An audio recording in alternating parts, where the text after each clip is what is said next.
Professor Symons, ladies and gentlemen, before anybody drops that one medal on their toe, that's an enormous injury, I did particularly want to say that I do feel tremendously honoured and flattered, to say the least, that you should have thought of awarding me this year's Symons Medal, bearing in mind the extraordinarily distinguished company into which I have now been drafted, bearing in mind all the previous recipients of your remarkable medal. And of course, Professor Symons himself is such a remarkable individual that anybody who is awarded this medal has a great deal to live up to. And I am lucky enough to have known Tom Symons, oh dear, for at least 40 years or more now, I think. And he never looks a day older. That's what I find so amazing. But I have a feeling it must be something to do with him having smoked a pipe most of his life. Anyway, Tom, I am deeply touched that you should even consider such a thing after all these years that we've known each other, particularly when he and I used to meet regularly when I was then president of the United World College Group for 14 years. And as you know, there's a splendid college in Canada called Pearson College. And Tom Symons was much involved in that. And I think between us we managed to expand a little bit. And now I hope all that investment in young people's education on a very broad and rounded basis is paying off in terms of the difference that those young people, as they're getting older, are now making around the world. And of course, to receive this medal in a building that is such a living monument to the fathers of the Confederation does make it all very special indeed. And I'm sure, ladies and gentlemen, that you will agree that the world faces huge challenges, but has enormous opportunity. Youth unemployment, widening the gap between rich and poor, the constant struggle to advance human rights and democracy, need to open the doors of opportunity for women and young girls around the world, the impact we can expect from climate change, the dangers of overfishing and deforestation, and the rapid urbanization of the world's equally rapidly expanding population. These are all the issues, all the kind of issues that challenge us. But as I have seen so often during my visits to Canada, we can overcome challenges when we bring together the drive and creativity of people, willing to learn and to work together and to act. Now, you really are very generous in recognizing the contribution I've tried to make to the well-being of Canadians. The truth is, I've never been able just to sit back and ignore challenges. I like to try and find ways to overcome them. And that is why it is so important that we all see how critical the connections are between these challenges and our future long-term well-being. Vous avez généreusement reconnu mes efforts pour contribuer au bien-être des Canadiens et Canadiennes. En toute vérité, je n'ai jamais pu rester en place et ignorer les enjeux. J'aime chercher des solutions aux difficultés. Voilà pourquoi il est de la première importance que nous soyons tous conscients des liens critiques qui existent entre les enjeux d'aujourd'hui et notre bien-être de demain. They all, ladies and gentlemen, rest on the nexus of water, energy, and food security, and finding common purpose in meeting our common needs. These are environmental, economic, and social issues all tied together. In other words, the health of nature's life support systems, which are now under such threat, has a direct bearing upon the health and well-being of people.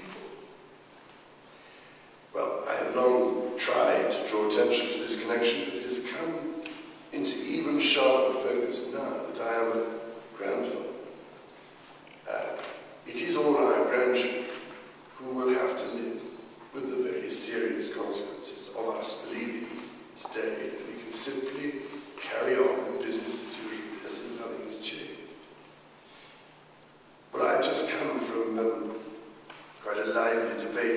members of the Youth Parliament who took over the provincial legislative chamber, entirely legitimately, of course. And they had plenty of interesting ideas delivered with passion and conviction. And after listening to part of the debate, I'm sure that Canada's future, and indeed its contributions to the world at large, are in capable and willing hands. Needless to say that there is so much creativity, determination, and conviction amongst young people just waiting to be tapped. And it is this kind of, you might call it social capital, that I have in my own way sought to release, so it can be put to good use. And from my experience, the more you challenge, inspire, and motivate young people to work in the service of others, the more it builds their self-confidence and self-esteem, and the more they can harness their own potential. And it has moved me deeply on all of my visits to this wonderful country to see the work of so many remarkable youth organizations dedicated to transforming lives in this way.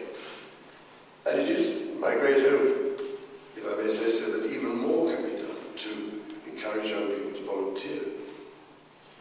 Au cours de mes nombreuses visites dans ce magnifique pays, j'ai été souvent très ému de voir le travail de tant d'organismes de jeunes déterminés à transformer des vies. Je suis convaincu que nous pouvons en faire encore davantage pour encourager les jeunes à faire du bénévolat. And in this connection, I should just perhaps mention that I have recently become patron of the uniquely Canadian organisation Earth Rangers. I'm much looking forward to meeting some of the young activists when I visit Montreal Park later on today. The Prince's Operation Entrepreneur, for instance, and other business-based initiatives facilitated by my Prince's Charities of Canada have given me an insight into the philanthropy present in Canada's business community. And it is my hope that more and more businesses will come to recognise just what a difference they can make when they engage with the communities they serve. Several decades of hard-won experience have taught me that there are huge benefits when you bring responsible business together with the untapped ability of socially disadvantaged young people. Additionally, when you design and create urban environments that include rather than exclude such people in the mix of housing, businesses and services that form integrated walkable urban communities, we all benefit. Equally, we can surely adopt a more sustainable approach to the way we farm and produce our food. Ladies and gentlemen, in 1992, on Canada's 120th anniversary, Her Majesty the Queen delivered a Canada Day address on Parliament Hill in Ottawa. And I remember her words vividly.